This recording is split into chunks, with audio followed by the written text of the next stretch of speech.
aller voir dans ce message intitulé « Mais les fils de Tsadok ». Alors, on va se lever, si vous voulez bien, et nous allons lire un passage dans Ézéchiel, chapitre 44. Donc, titre de message, mais les fils de Tsadok. C'est pour faire la suite, la troisième partie, donc particulièrement sur les deux lignées, la lignée de Tsadok et la lignée Abiatar. C'est la dernière partie, la troisième, intitulée « Mais les fils de Tsadok ». Ézéchiel 44 et le verset 15. Mais les sacrificateurs, les Lévites, fils de Tsadok, qui ont fait le service de mon sanctuaire, quand les enfants d'Israël s'égaraient loin de moi, ceux-là s'approcheront de moi pour me servir et se tiendront devant moi pour m'offrir la graisse et le sang, dit le Seigneur l'Éternel. Ils entreront dans mon sanctuaire, ils s'approcheront de ma table pour me servir. Ils seront à mon service. Lorsqu'ils franchiront les portes du parvis intérieur, ils revêtiront des habits de lin. Ils n'auront sur eux rien qui soit en laine, qui nous parle de la chair. Quand ils feront le service aux portes du parvis intérieur et dans la maison, ils auront des tiares de lin sur la tête et des caleçons de lin sur leurs reins. Ils ne se ceindront point de manière à exciter la sueur, qui nous parle encore de chair. Lorsqu'ils sortiront pour aller dans le parvis extérieur vers le peuple, ils ôteront les vêtements avec lesquels ils font service et les déposeront dans les chambres du sanctuaire. Ils en mettront d'autres afin de ne pas sanctifier le peuple par leurs vêtements. Ils ne se raseront pas la tête et ne se laisseront pas non plus croître leurs cheveux, mais ils devront couper leurs chevelures. Aucun sacrificateur ne boira du vin lorsqu'il entrera dans le parvis intérieur. Ils ne prendront pour femme ni une veuve, ni une femme répudiée, c'est-à-dire divorcée. Mais ils prendront des vierges de la race de la maison d'Israël. Ils pourront aussi prendre la veuve d'un sacrificateur.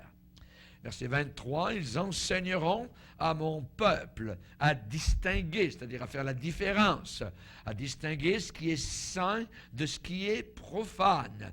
Ils lui feront connaître la différence entre ce qui est impur et ce qui est pur. Amen. Père, nous te bénissons pour la description que nous avons dans Ézéchiel 44 des fils de Tsadok. Nous savons qu'il y a une progéniture dans le Nouveau Testament, Seigneur.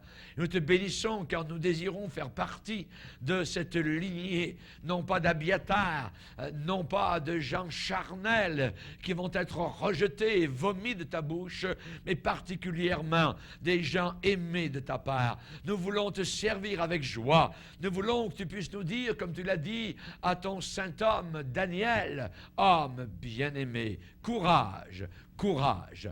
Aide-nous, Seigneur, à comprendre que tu nous aimes et que nous voulons nous sanctifier dans ces derniers jours. Nous ne voulons pas suivre les tendances, les bévues, tout ce qui nous éloignerait, Seigneur, de ta parole. Mais nous désirons rester, Seigneur, proche de toi. Aide-nous, Seigneur, à te craindre, à marcher de plus en plus près de toi dans la sanctification. Nous te demandons ces choses, Père, dans le nom puissant et merveilleux de ton Fils Jésus. Amen. Et tout le peuple dit Amen. Amen. Gloire à Dieu. Vous pouvez vous asseoir, frères et sœurs. Alléluia. Gloire au Seigneur. Nous avons dans Ézéchiel 44 spécialement deux parties. La première partie décrit ce que Dieu n'aime pas. Ce sont donc des gens qui sont dans la maison de Dieu, nous allons le voir, mais qui sont désagréables à Dieu, qui portent des idoles dans leur cœur, qui câlinent des péchés et des choses semblables. Nous verrons cela tout à l'heure. Et dans la deuxième partie, à partir du verset 15, Dieu va dire « Mais les Lévites, fils de Tsadok, c'est-à-dire cette lignée juste, Sédek, Melchisédek, ça veut dire roi de justice. Cette racine hébraïque, Sédek ou Sadok, veut dire juste. C'est la lignée juste. Et du temps de David, nous l'avons vu dans les deux autres études, eh bien, il y avait deux sacrificatures, particulièrement la sacrificature d'Abiatar et la sacrificature de Tsadok. Et lorsqu'il y a eu révolte dans le royaume de David, Abiatar, sacrificateur, a pris partie de la révolte avec un rejeté, un renégat, un traître au royaume de David, c'est-à-dire Adonijah, et un autre de ses fils, Absalom, qui ont voulu renverser littéralement leur père du trône sur lequel il siégeait. Et le sacrificateur Tsadok, eh bien, lui, n'a jamais voulu prendre part à aucune révolte contre David et s'est gardé, s'est collé littéralement donc au roi choisi de Dieu qui s'appelait David. Les fils de Tsadok sont aujourd'hui encore vivants sur la terre. C'est une lignée de sacrificateurs. Et comme nous sommes tous sacrificateurs dans l'Église de Dieu, eh bien, il y a des bons sacrificateurs, des bons chrétiens et des bons pasteurs, et il y a de mauvais pasteurs qui participent donc, comme Adonijah a participé donc avec Abiatar à une investiture qui n'était pas de Dieu. Et on se rappelle, juste pour vous remémoriser, comment ils ont sacrifié à la pierre Zéolote. Ça a été le lieu donc où le sacrificateur Abiatar a participé à l'investiture donc de Adonijah comme supposément le roi qui allait détrôner David. Et la pierre donc Zéolette, ça veut dire la pierre du serpent. Ce qui veut dire qu'il y a une connotation diabolique donc dans la sacrificature d'Abiatar. Tandis que dans celle de Tsadok, c'est une sacrificature qui est bénie du Seigneur. Qui sont les fils de Tsadok? Les fils de Tsadok aujourd'hui sont des gens qui marchent en obéissance absolue au Seigneur Jésus. Ce sont des gens qui aiment obéir. Ce sont des gens qui voient, qui comprennent, qui ont du discernement, qui connaissent la différence et qui peuvent, s'ils sont pasteurs, enseigner la différence entre le bien et le mal. Ils n'ont pas peur de dénoncer le péché. On sait que Paul, parlant de la fin des temps, va dire « Il viendra un temps où les hommes ne supporteront plus la saine doctrine, l'enseignement droit et correct de la parole de Dieu, mais ils se donneront une foule d'enseignants, une foule de pasteurs, selon leur propre désir. Ils détourneront l'oreille de la parole. Ils feront dire à la parole de Dieu n'importe quoi pour plaire évidemment à leur sens réprouvé. Et Paul va dire, dans ce contexte-là, Timothée, eh bien, toi, prêche la parole. Pas le livre de M. Warren, pas les folies de M. Benahin, voyez, ces faux prophètes, mais au contraire, prêche la Bible, reste collé aux Écritures, voyez, et ainsi tu auras l'approbation du Seigneur. Supporte les souffrances, parce qu'en faisant cela, tu vas t'attirer les foudres de l'enfer, les foudres de l'ennemi. Supporte les souffrances. Fais l'œuvre d'un bon ministre de Jésus-Christ. Reprends. Censure. Voyez, les fils de Tsadok sont des gens qui n'ont pas peur de reprendre donc les gens, qu'ils soient païens ou chrétiens, dans leur mauvaise voie. Et ils ont ainsi l'approbation du Seigneur. Ils ne craignent pas l'homme. Ils ne craignent pas les hommes. La Bible dit dans Proverbe que la crainte des hommes tend un piège. C'est un piège d'avoir peur, évidemment, donc, de l'homme, et particulièrement des faux prophètes. La Bible déclare dans l'Ancien Testament, vis-à-vis des faux prophètes, il y a juste une dénonciation de la part du Seigneur, et le Seigneur dit, toi, tu ne les craindras pas. Tu n'auras pas peur. Pourquoi? Parce qu'ils mettent, ces gens-là, une pression, ils mettent une peur sur les gens. Ce sont des faux prophètes et ils attribuent, évidemment, donc, leur prophétie fausse à l'Esprit de Dieu. Évidemment, donc, comme ils veulent avoir l'approbation et la crédibilité des gens qui les entourent, alors il faut qu'ils mettent une crainte, voyez. Et on a vu des gens comme Bénin, par exemple, qui maudit littéralement donc tous ceux qui s'opposent à son ministère, voyez. On sait que Étienne, qui était un véritable, lui, homme de Dieu, eh bien, lors de sa mort et de sa lapidation, n'a pas dit, eh bien, je vous maudit, hein, il a fait exactement comme Jésus sur la croix, hein, eh bien, il leur a dit que Dieu ne vous impute pas ce péché-là. Ça, c'est l'homme de Dieu. Vous voyez, les menaces ne sont pas dans la bouche de l'homme de Dieu. La crainte des hommes tente un piège.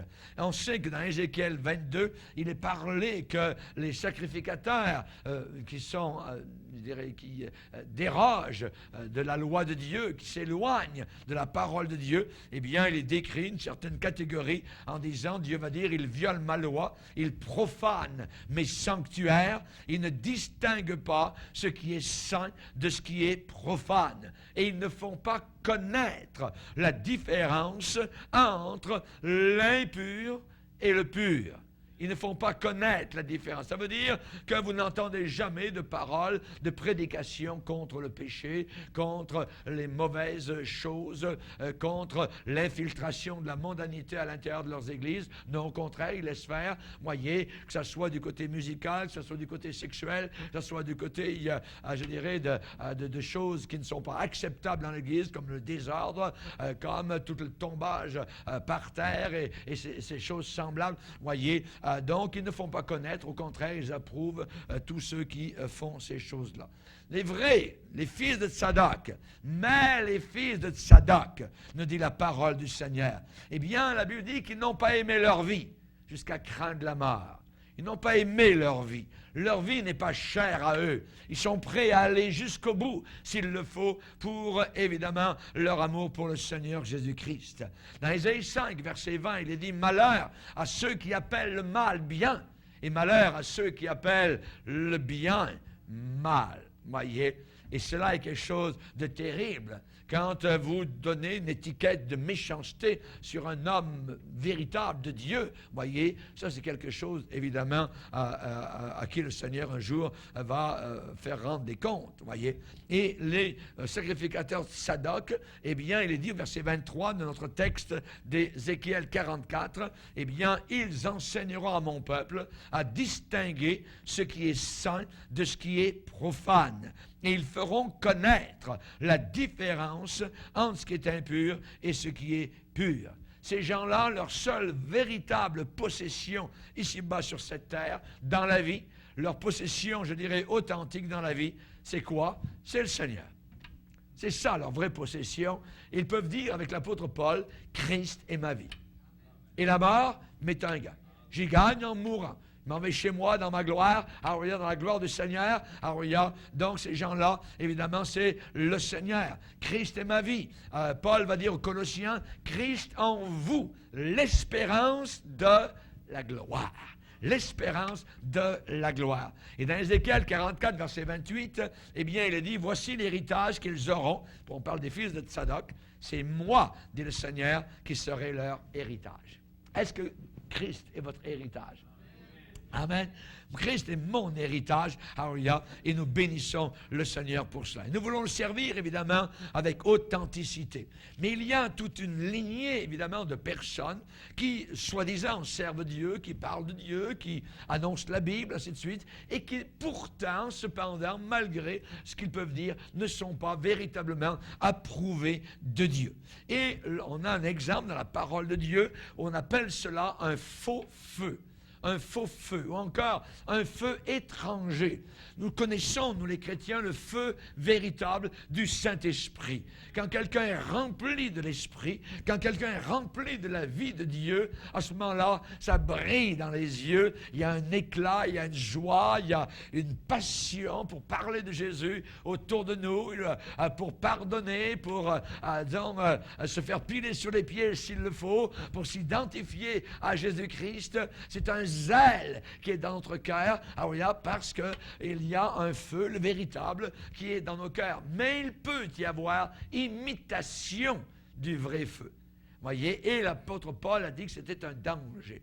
Il a dit, j'ai été en danger sur les mers, les océans, tout ça, de la part des païens, j'ai été lapidé, tout ça. Mais il dit, il y a un danger aussi qui est souvent ignoré, c'est le danger des faux frères. Les faux frères. Des frères qui sont faux, des frères qui ne sont pas véritablement des chrétiens, mais qui connaissent le langage de Canaan, qui connaissent le langage de la Bible et qui sont capables de vous le citer, de Genèse à Apocalypse. Et pourtant, ces gens ne montrent pas ou ne démontrent pas les fruits du Saint-Esprit. Alors, à ce moment-là, nous devons nous éloigner et nous écarter de ces gens-là. On sait que dans l'Ancien Testament, il y avait le sacrificateur Aaron et il avait deux fils. Deux fils qui, supposément, servaient le Seigneur. Et un jour, ils sont entrés dans la présence de Dieu et la Bible nous dit qu'ils ont offert à Dieu un feu étranger.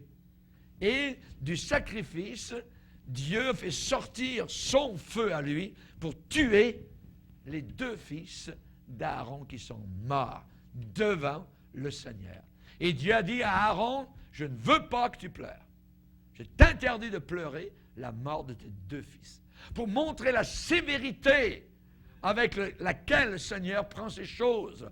On ne peut pas apporter du feu étranger. Et un peu plus bas dans le texte, parce qu'on n'a pas le temps de le lire, vous voyez, c'est dans Lévitique chapitre 10, le Seigneur va déclarer en parlant de l'alcool. Il va dire, tu ne te présenteras jamais devant moi avec de l'alcool dans le corps. C'est-à-dire éméché. Voyez, on pourrait le lire, si vous voulez, dans Lévitique chapitre 10. Et il est fort possible que les deux fils d'Aaron soient entrés dans la présence de Dieu avec de l'alcool, en état d'ébriété. On va le lire dans verset 1er, Lévitique 10, verset 1er. Les fils d'Aaron, Nadab et Abihu, prirent chacun un brasier, y mirent du feu et posèrent du parfum dessus. Ils apportèrent devant l'Éternel du feu étranger, ce qu'il ne leur avait point ordonné. Alors, le feu sortit de devant l'Éternel et les consuma, les brûla. Ils moururent devant l'Éternel. Oui. Ensuite, un peu plus bas, les deux versets 8 et 9, l'Éternel parla à Aaron et dit, tu ne boiras ni vin, ni boisson enivrante, toi et tes fils avec toi, lorsque vous entrerez dans la tente d'assignation, de peur que vous ne mourriez. Ce sera une loi perpétuelle pour vos descendants. Et regardez bien versets 10 et 11, afin que vous puissiez distinguer, c'est-à-dire faire la différence entre ce qui est saint et ce qui est profane, ce qui est impur et ce qui est pur, et ensuite enseigner aux enfants d'Israël toutes les lois que l'Éternel leur a données par Moïse. Donc, il est fort possible que ces deux fils étaient en état d'ébriété. Ça veut dire qu'ils ont pris les choses de Dieu à la légère. On peut entrer devant le Seigneur, on peut faire le service comme on veut, n'importe comment, il n'y a pas de problème. Et nous voyons cela aujourd'hui à beaucoup d'égards, dans beaucoup de milieux chrétiens, où Dieu n'est pas pris au sérieux, où Dieu n'est pas sanctifié, où on ne fait pas la différence entre l'esprit du monde et l'Esprit Saint. Et il y a un feu étranger qui est offert à Dieu. Dans beaucoup d'églises évangéliques, le dimanche matin, on n'adore pas Dieu aujourd'hui. Mais je vais vous le dire, on adore les démons. On adore littéralement les puissants diaboliques. Pourquoi? Parce qu'on se fiche de Dieu. C'est simplement un rituel, voyez. On peut vivre comme on veut durant la semaine. On peut vivre en concubinage. On peut convoiter, on peut regarder la porno, on peut fumer du pot, on peut boire. Alors il y a 2-3 bouteilles d'alcool, se mettre un petit peu chaud, tout ça. Et puis, et après, on arrive dans la présence de Dieu. C'est la mort. C'est la mort qui est la présente. Et s'il y a supposément bruit, ça peut être juste du bruit, mais ça ne veut pas dire que ce soit de l'onction. L'onction est totalement différente. Nous ne voulons pas du bruit dans l'Église. Nous voulons la présence de Dieu. Nous voulons un peuple sanctifié qui respecte vraiment le Seigneur. Alors nous avons eu des avertissements que Dieu a donnés à Ézéchiel. Le problème, c'est que parfois, il y a des inconvertis qui sont assis confortablement à l'intérieur de l'Église, dans la maison de Dieu, et cela depuis des années, sans jamais s'être repentis de leurs péchés. On sait que du temps de Néhémie, cela a été arrivé. Un souverain sacrificateur, un pasteur, avait permis à un ennemi, voyez, du peuple de Dieu, d'avoir même sa chambre à l'intérieur de l'Église, à l'intérieur du temple, à Jérusalem. C'était Tobija, qui a été un ennemi littéral, qui s'est moqué littéralement du peuple de Dieu, et il s'est retrouvé avec, habité littéralement à l'intérieur du temple de Dieu. Quand Néhémie a appris cela, il est allé directement dans la chambre du monsieur, a pris ses affaires, tchac, il a envoyé tout ça dehors, les meubles, les vêtements, il a tout mis ça dehors. Aujourd'hui, il y a des païens, littéralement, qui sont dans les chambres de la maison de Dieu, très confortables, et personne ne les dérange, leur péché n'est jamais dévoilé, le feu n'est pas assez fort pour que la vipère puisse sortir. Voyez. Et c'est un problème. Le Seigneur va dire ici dans Ézéchiel 44, verset 6, sur les rebelles de la maison de Dieu. Les rebelles dans la maison de Dieu. Et il y a eu, rappelez-vous, dans les études que nous avons faites, une malédiction qui a été donnée par un homme de Dieu sur Élie, le sacrificateur. Non pas le prophète, mais le sacrificateur. Une malédiction a été donnée, voyez. Et cette même malédiction tombe aujourd'hui encore sur ceux qui sont dans cette catégorie. Sur qui? Sur quoi? Sur une église corrompue, sur une église prostituée, sur une église apostate. On va lire dans Ézéchiel 44. Ézéchiel 44, verset 5. Oui. L'Éternel me dit, fils de l'homme, sois attentif. Ça veut dire, écoute bien. Et regarde de tes yeux, écoute de tes oreilles tout ce que je te dirai au sujet de toutes les ordonnances de la maison de l'Éternel et toutes ses lois. Considère attentivement, ça veut dire fais bien attention, considère attentivement l'entrée de la maison et toutes les issues du sanctuaire. Qu'est-ce que ça veut dire? Regarde ceux qui entrent par la porte d'entrée, et regarde ceux qui sortent par la porte de sortie. Quel genre de personnes est-ce? Sont-ce des gens sérieux? Sont-ce des phoboménoi, des craignants Dieu, comme on les appelait dans le Nouveau Testament? Voyez, des véritables chrétiens qui veulent marcher dans une marche de sanctification. Considère les entrées et les sorties. Regarde bien, Ézéchiel. Et ça se passe dans ma maison. Dans ma maison. Considère attentivement l'entrée et toutes les sorties. Ça veut dire qu'aujourd'hui, il est en train de tomber une malédiction sur les bergers aussi de la maison de Dieu. Des pasteurs, des anciens, des diacres, des dirigeants, et sur aussi ceux qui sont assis dans les bancs, des chrétiens idolâtres. Des chrétiens qui ont des idoles dans leur cœur. Qu'est-ce que Dieu va dire? Eh bien, dans Ézéchiel 44, verset 6, tu diras aux rebelles, à la maison d'Israël, ainsi parle le Seigneur l'Éternel, assez de toutes vos abominations, maison d'Israël. Vous avez introduit dans mon sanctuaire des étrangers incirconcis de cœur et incirconcis de chair pour profaner ma maison. Vous avez offert mon pain, la graisse et le sang à toutes vos abominations. Vous avez rompu mon alliance. Vous n'avez pas fait le service de mon sanctuaire, mais vous les avez mis à votre place pour faire le service dans mon sanctuaire.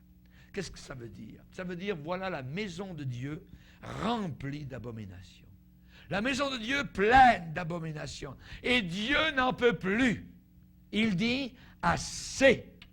Tu diras aux rebelles, assez. Ça suffit. Enough is enough.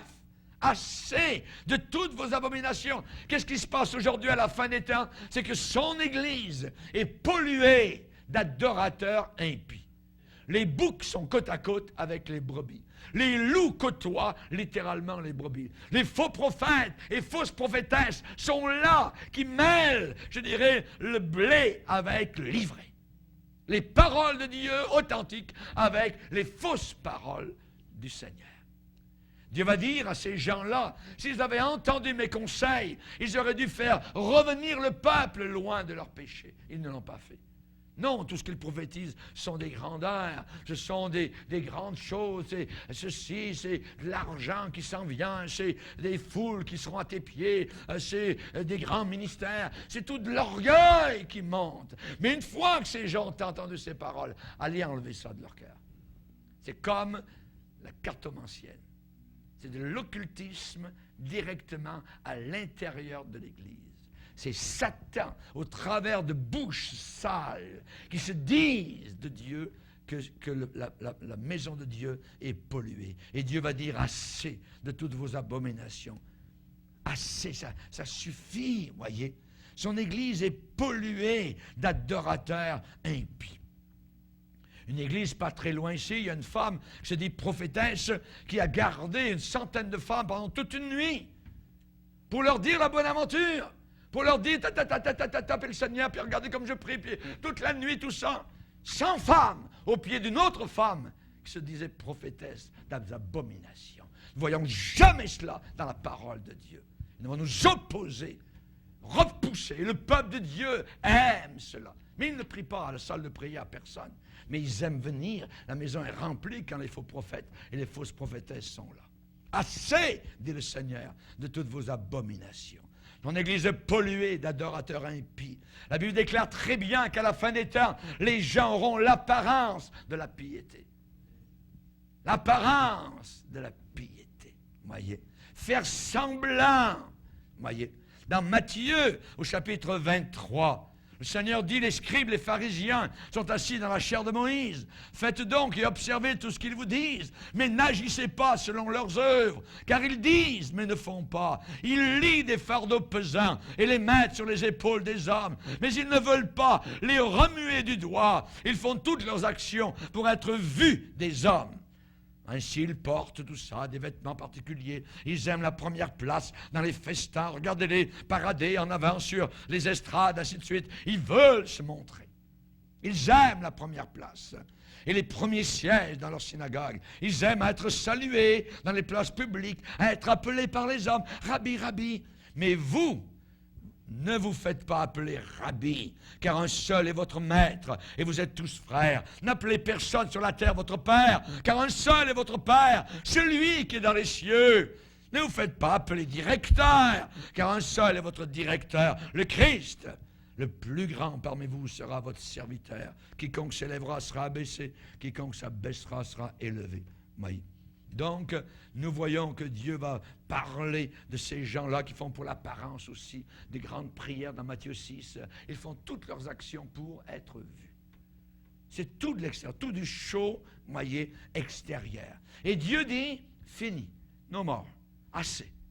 Assez de vos abominations.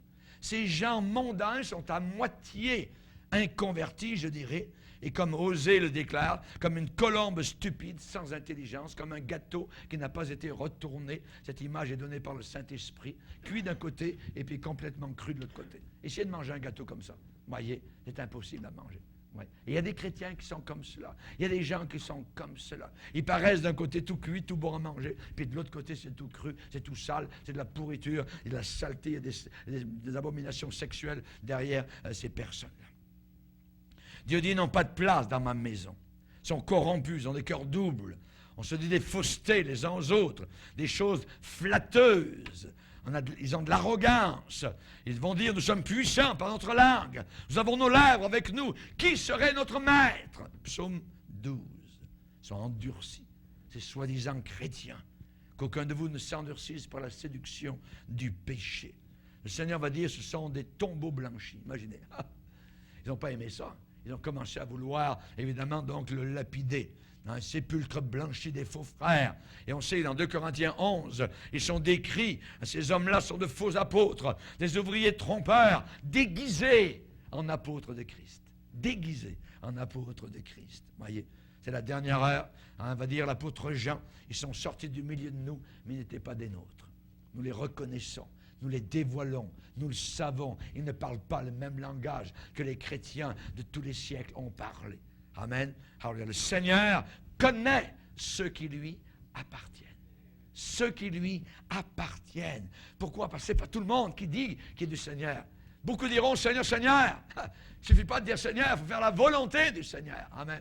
Uniquement ceux qui font la volonté de mon Père entreront, a dit le Seigneur. Amen. Et c'est la raison pour laquelle, à la fin, dans l'Apocalypse, il est dit que celui qui est injuste, eh bien, soit encore injuste. Il veut continuer. Il veut pas se tourner vers le Seigneur. Que celui qui est sale, eh bien, qu'il souille encore, qu'il continue. Mais de l'autre côté, la lignée de Sadoc, le juste, qu'il continue à pratiquer la justice et que celui qui est saint se sanctifie encore plus. Nous avons là les deux courants qui sont totalement opposés, lignée Abiatar et la lignée Sadoc. Nous ne passerons pas l'éternité avec les Abiatar. Je peux vous le dire d'avance.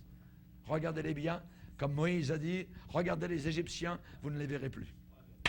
Amen. Vous ne les verrez plus. Amen. Alléluia. Lorsque Daniel a parlé de la fin des temps, il a dit les méchants feront le mal. Les méchants feront le mal. Et aucun des méchants ne comprendra.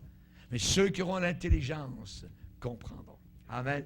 Ceux qui auront l'illumination du Saint-Esprit sauront. Amen. Ils comprendront. Amen. Ils réaliseront. Ils auront le discernement des choses. Vous avez vu aujourd'hui comment nous avons dans notre monde des scandales financiers inimaginables. Voyez. Et les gens, qu'est-ce qu'ils disent? Eh bien, on faisait confiance. On faisait confiance. Le monsieur nous faisait de belles promesses. Notre argent allait fructifier. Et ils étaient vraiment gentils. Ils étaient vraiment gentils. Mais qui sont ces gens? Ce sont des gens crédules, voyez, gullibles. Ils croient tout. Ils se doutèrent de rien. Ils ne savaient pas, qu'ils allaient tout perdre. Ils ne vérifiaient pas. Amen. Maudit soit l'homme qui place sa confiance dans l'homme. Il est comme un arbre en plein désert, tout sec, il n'y a rien, voyez, les racines vont nulle part. Mais heureux l'homme qui place sa confiance dans le Seigneur. Il est comme un arbre planté près d'un courant d'eau. Amen. Sa vie est cachée en Christ. Il a une vie de prière. Il connaît sa parole. Il connaît le maniement des arbres, l'épée de la parole de Dieu. Quand le diable vient avec une belle parole, Dieu a dit ceci. Oui, mais il dit aussi autre chose. Il peut riposter à Satan parce qu'il connaît sa parole. Il étudie sa parole. Pas juste quelque chose pour faire du bien, hein, ou juste une petite vapeur, un petit nuage rose, tout ça, puis le christianisme, tout ça, puis Dieu m'a dit, puis Dieu m'a montré. Non. Non. C'est quelque chose qu'on étudie, on fait travailler notre coco. On fait travailler notre intelligence. Amen. Que Dieu soit béni. Alléluia. Les scandales financiers, c'est certain, voyez. Hein, et qui sont ceux qui sont intelligents? Eh bien, ce sont ceux qui les coincent. Amen. Ce sont ceux qui les coincent, voyez, qui les détectent, qui font des recherches, voyez, et qui à un moment donné, toc, le gars, scandale financier, tant de millions qui sont partis dans les airs, ainsi de suite, voyez, parfois tant de milliards, voyez. Et c'est la même chose à l'intérieur de l'Église, voyez. On faisait confiance, il nous faisait de belles promesses, c'était merveilleux, de belles prédications, tout ça, il nous émerveillait, tout ça, puis, hein, attends, fais attention. Chers amis, il y a des gens à l'intérieur de l'Église qui sont des crapules. Des crapules, littéralement. Ils ont été crapules dans le monde et ils sont crapules pareil à l'intérieur de l'Église de Dieu. Il y en a qui ont été des pushers dans le monde et ils sont des pushers de fausses doctrines à l'intérieur de l'Église de Dieu. Ils ont juste changé, je dirais, le vêtement. Ce n'est pas après votre mort, voyez, qu'il faut les voir. C'est avant. Ce n'est pas après votre mort qu'il faut les discerner. Quand vous auront dépouillé, vous auront emmené vers l'enfer éternel. Il y a des gens qui vont maudire des pasteurs en enfer. Mais ce sera trop tard. Ce sera trop tard, voyez.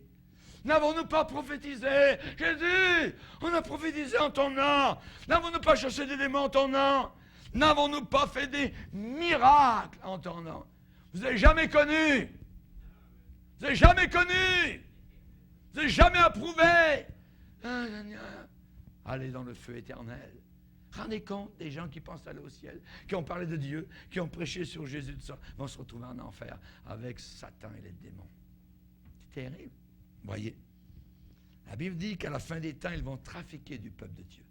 Les faux prophètes vont trafiquer. Aujourd'hui, tout l'évangile de prospérité est un trafic inimaginable. Tous ceux qui prêchent l'argent, que vous allez devenir riche, tout ça. Mais il faut que vous donniez à monsieur, à son ministère, envoyez votre enveloppe là-bas, à monsieur là-bas en Californie, ou je ne sais pas où, ou à Montréal, au 38e étage de telle tour, tout ça, où Dieu lui parle jour et nuit, et ainsi de suite. Vous voyez, ces gars-là, c'est très dangereux. C'est très dangereux. Ne voyons pas jamais ça dans la parole de Dieu. Regardez l'apôtre Paul. Voyez, c'est les Écritures, voyez. Mais le diable a une façon pour vraiment. Il y a des gens qui peuvent être ici, venir en avant, et ils vont sortir des milliers de dollars. Il y en a un qui était en avant une fois, il a demandé qu'on barre la porte. Il dit, Dieu m'a montré que ce matin, 10 000 dollars allaient être donnés. Barrez la porte. Et le trafic. Dieu, si, Il est parti avec 10 000 dollars dans les poches, monsieur. Il n'a plus su où il était après. Ça, c'est du vol, littéralement. Regardez dans la parole de Dieu, on va le lire, dans 2 Pierre, chapitre 2. Il y a eu parmi le peuple de faux prophètes. Et il y aura de même parmi vous. Hey! Parmi vous!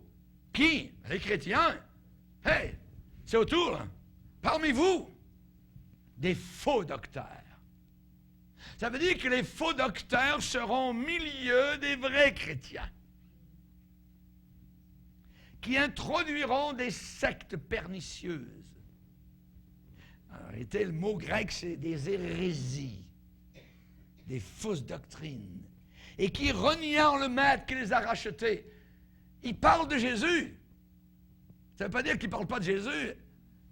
Ils renient l'enseignement de Jésus, tout en parlant de Jésus. Qui, reniant le maître qui les a rachetés, attireront sur eux une ruine soudaine. Plusieurs les suivront dans leur dissolution. Ça veut dire beaucoup de personnes vont les suivre. Ça va être attirant, c'est merveilleux.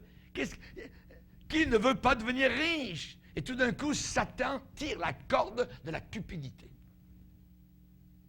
Vous avez vu les gens faire la queue, tout ça, pour le loto et tout de suite. Hein, ils attendent, là, vous avez une dizaine, tout ça, puis ils veulent absolument, ils payent leur... tout ça.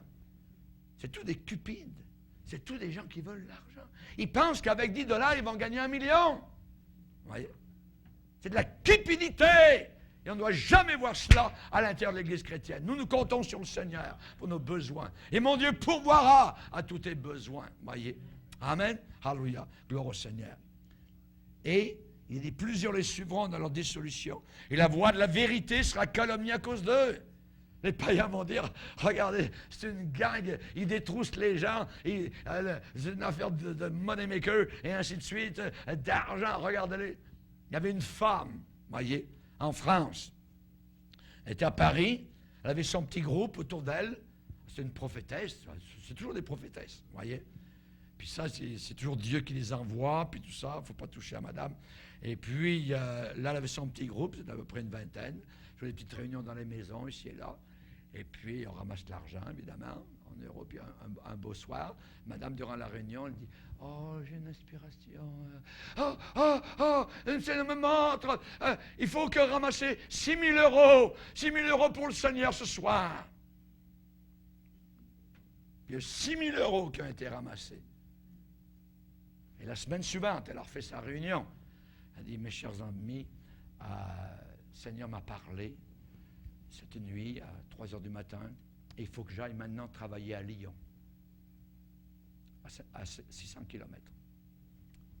C'est Dieu qui m'a montré. Au revoir. Bye bye. 6 000 euros, 10 000 $ dans les poches, là aussi environ. C'est du vol, littéralement. Littéralement, vous voyez. C'est abominable. C'est abominable ce qui se passe. Il y a une femme, elle, qui est prophétesse, elle arrive avec le chauffard. Vous voyez? Le chauffard, c'est la corne, la corne d'Israël. Puis là, elle arrive en avant, parce que ça se passe toujours en avant. Fait que les gens, les petits chrétiens, ils sont là, ils regardent. Ah. Et ensuite, la femme, elle dit, ce que vous avez entendu ce soir, ça, c'est une prophétie. Ça, c'est une prophétie. Vous venez d'entendre une prophétie. Et je vais vous donner l'interprétation, tout ça. Et les chrétiens, ils sont là, bouche bée, tout ça. Et ils avalent l'hameçon, ils avalent tout, ils avalent le verre, ils avalent la canne à pêche, ainsi de suite. Et ils croient.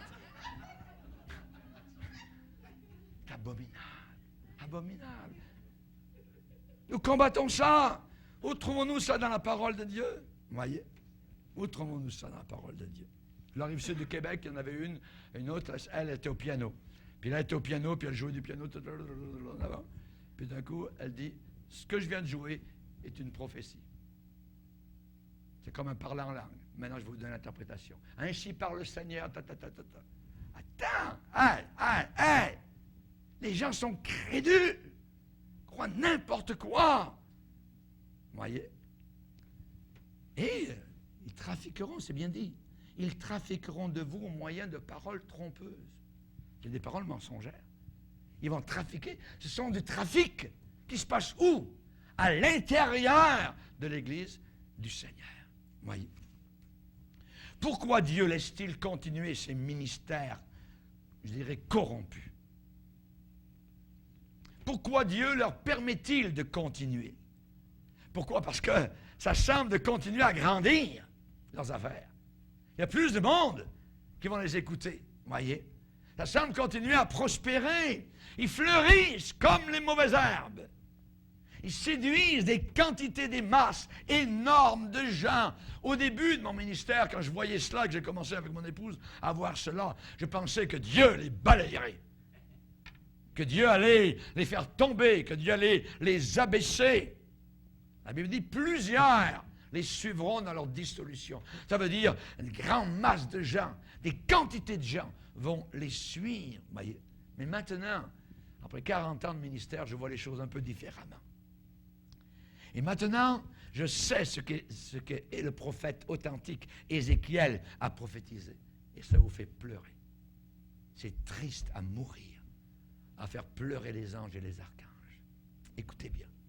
Dieu maudit, juge, condamne un peuple corrompu par des dirigeants, des pasteurs et des anciens corrompus.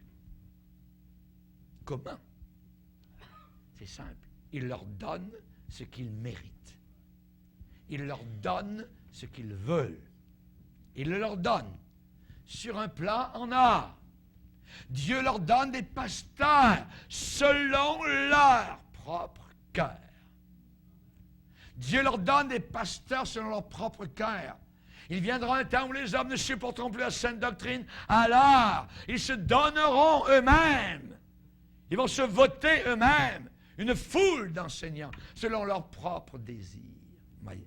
Et en réalité, c'est un jugement de Dieu. Dieu leur donne ce qu'ils veulent. Des pasteurs idolâtres, appointés, désignés, payés, placés sur des brebis qui aiment des bergers idolâtres. Qu'est-ce que les gens demandent? Dites-nous des choses flatteuses. Dites-nous des belles choses. Dites-nous des choses flatteuses. Ézéchiel 44, verset 10. Les serviteurs de Dieu qui se sont éloignés de moi, quand mon peuple s'égarait, se détournait de moi pour suivre ses idoles, porteront la peine de leur iniquité. Il y a un jugement. Ils vont porter la peine de leur iniquité. Ézéchiel 44, versets 12 et 13, parce qu'ils ont servi Dieu devant leurs idoles et ont fait tomber dans le péché le peuple de Dieu. Je lève ma main sur eux, dit le Seigneur l'Éternel, pour qu'ils portent la peine de leur iniquité. Ils ne s'approcheront pas de moi pour être à mon service dans le sacerdoce. Vous savez ce que Dieu a dit à Ézéchiel? Ézéchiel était à Babylone. Le Saint-Esprit est venu sur lui, l'a pris par les cheveux, il l'a transporté à des milliers de kilomètres à Jérusalem. Et il l'a fait entrer dans le temple, dans des chambres du temple. Et là, il y avait comme un mur. Et Dieu lui dit, perce la muraille. Et regarde ce qu'ils font dans le secret. Savez-vous ce qu'ils faisaient? Ils adoraient les démons. Ils avaient peint, Haria, toutes sortes de bêtes diaboliques à l'intérieur du temple de Dieu. Et c'était une adoration diabolique directement à l'intérieur du temple du Seigneur. Perce la muraille! Et c'est le Saint-Esprit uniquement qui est capable de nous aider à percer ce qui est derrière et à voir, à discerner. C'est un don spirituel que Dieu veut donner à son Église à la fin des temps pour qu'on ne soit pas crédule, mais qu'on puisse voir et discerner. On va le lire, si vous voulez bien, dans Ézéchiel 8.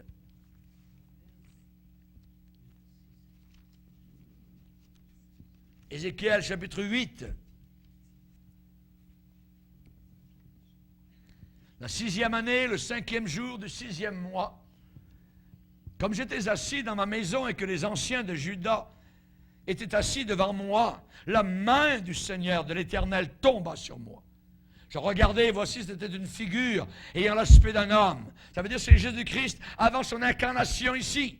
Depuis ses reins en bas, c'était du feu. Et depuis ses reins en haut, c'était quelque chose d'éclatant comme de l'airain poli. Il étendit une forme de main et me saisit par les cheveux de la tête. L'Esprit m'enleva entre la terre et le ciel et me transporta dans des visions divines à Jérusalem, à l'entrée de la porte intérieure du côté du nord, où était l'idole de la jalousie. Imaginez, ils avaient placé une idole à l'intérieur directement du temple, qui excite la jalousie de l'Éternel. Et voici la gloire du Dieu d'Israël était là, telle que je l'avais vue en vision dans la vallée. Et il me dit, fils de l'homme, je lève les yeux du côté du nord. Je levai les yeux du côté du nord, et voici cette idole de la jalousie était au nord de la porte de l'autel, à l'entrée. Et il me dit, fils de l'homme, vois-tu ce qu'ils font? Les grandes abominations que commet la maison d'Israël pour que je m'éloigne de mon sanctuaire. Mais tu verras encore d'autres grandes abominations. Alors il me conduit à l'entrée du parvis. Je regardais, voici, il y avait un trou dans le mur. Et il me dit, fils de l'homme, perce la muraille. Je perçai la muraille. Et voici, il y avait une porte. Et il me dit, entre, regarde, vois les méchantes abominations qu'ils commettent ici. J'entrai, je regardais, voici, il y avait toutes sortes de figures de reptiles, de bêtes abominables, et toutes les idoles de la maison d'Israël peintes sur la muraille tout autour. 70 hommes des anciens de la maison d'Israël, au milieu desquels était Jazania, fils de Shaphan, se tenaient devant ces idoles, chacun dans son soir à la main. Ils adoraient les démons, littéralement. Et il s'élevait une épaisse nuée d'encens. Et il me dit, fils de l'homme, vois-tu ce que font dans les ténèbres les anciens de la maison d'Israël, chacun dans sa chambre, pleine de figures? Car ils disent, l'Éternel ne nous voit pas. L'Éternel a abandonné le pays. Et il me dit, tu verras encore d'autres grandes abominations qu'ils commettent. Rendez compte? C'est abominable, voyez. Mais c'est l'esprit. Et ça se passe aujourd'hui à l'intérieur encore de ce qu'on appelle Église du Seigneur. Des pasteurs idolâtres, avec des brebis rétrogrades qui aiment le péché, qui chérissent le péché, qui sont éloignés de Dieu dans leur cœur, qui s'accrochent à leurs idoles secrètes. Ils ressemblent, je dirais. Ils ont l'air d'hommes de Dieu. Ils parlent comme étant des hommes de Dieu. Ils agissent, semble-t-il, comme des hommes de Dieu, avec tout le ministère extérieur de la maison de Dieu. Mais la Bible dit qu'ils ont fait tomber le peuple de Dieu dans le péché. Ils ont fait tomber le peuple de Dieu dans le péché. Chers amis, je crois que Dieu pardonne tout péché. Mais un pasteur qui est en avant, qui est remarié, qui a épousé une deuxième femme, et son première épouse est encore vivante, pensez-vous que les gens dans l'Église, lorsqu'ils ont des problèmes maritaux, familiaux, vont regarder à leur pasteur Vous pensez qu'ils vont être poussés à rester fidèles, à prier pour le conjoint, à passer au travers de l'épreuve? Non! Ils vont regarder le dirigeant. Le dirigeant aussi, ça lui est arrivé. Lui, il nous comprend. Voyez?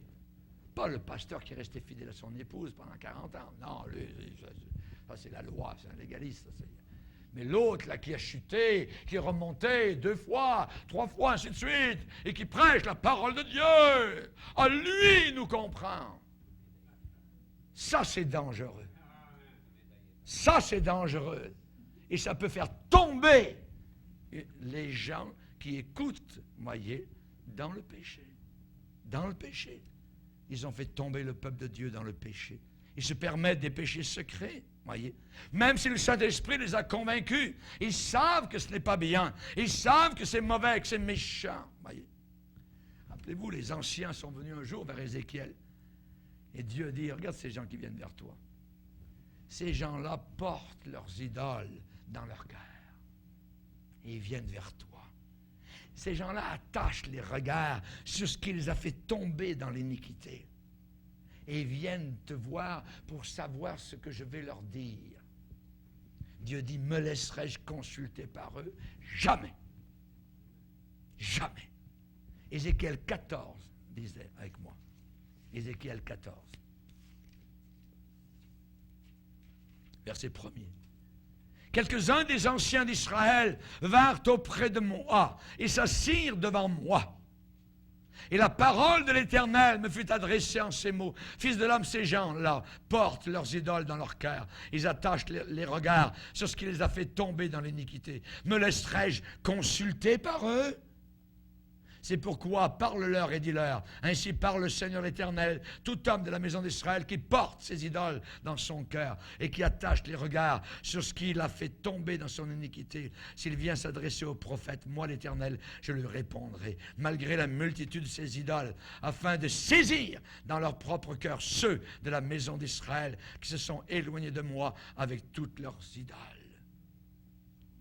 C'est pourquoi, dit à la maison d'Israël, ainsi par le Seigneur l'Éternel, revenez, détournez-vous de vos idoles et détournez les regards de toutes vos abominations.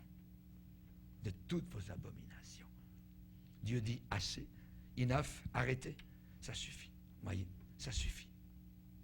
Malgré tout cela, malgré les avertissements, ces gens-là, qu'est-ce qui se passe? Ils continuent le service de Dieu avec l'idolâtrie avec eux. Ils continuent. Ils ne lâchent pas. Voyez, ils tombent, ils retombent avec une chose mauvaise qui bloque continuellement leur chemin. Ça les arrête dans leur marche avec Dieu. Rappelez-vous, le roi Saül se repentait toujours. C'est quelqu'un qui se repentait continuellement. Mais dès qu'il se repentait, il continuait tout de suite après. Très dangereux. Balaam était un homme de Dieu. Il est devenu faux prophète, ce qui n'était pas auparavant. Il pouvait dire de très belles choses concernant le Seigneur, mais pécher en même temps. Vous voyez, c'était un chemin de perdition. Le Seigneur lui est apparu avec une épée nue dans la main et lui a dit, le chemin sur lequel tu te trouves, c'est un chemin de perdition. Un chemin de perdition. Ces gens-là sont maudits de Dieu. Vous savez, ces gens-là, ils sont capables de tirer de l'Ancien Testament toutes les bénédictions. Dieu te bénira, Dieu te bénira, Dieu va te bénir. Ils ont oublié qu'aussi, juste avec, il y a toutes les malédictions. Tu seras maudit, quand tu feras ça, tu seras maudit. Mais ça, ils n'en parlent jamais. Tout ce qu'ils veulent, c'est envoyez-nous le bonbon, voyez, mais on ne veut pas le reste. C'est très dangereux de faire ça, voyez.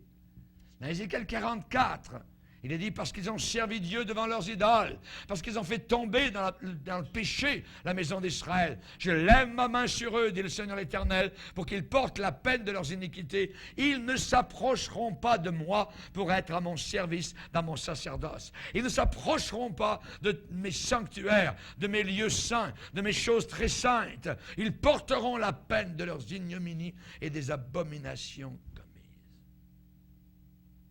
Abominations.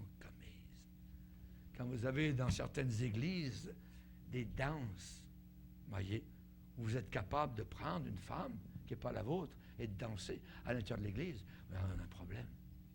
La prostituée est là. Ouvrons nos yeux. Allez parler de cela à l'apôtre Paul.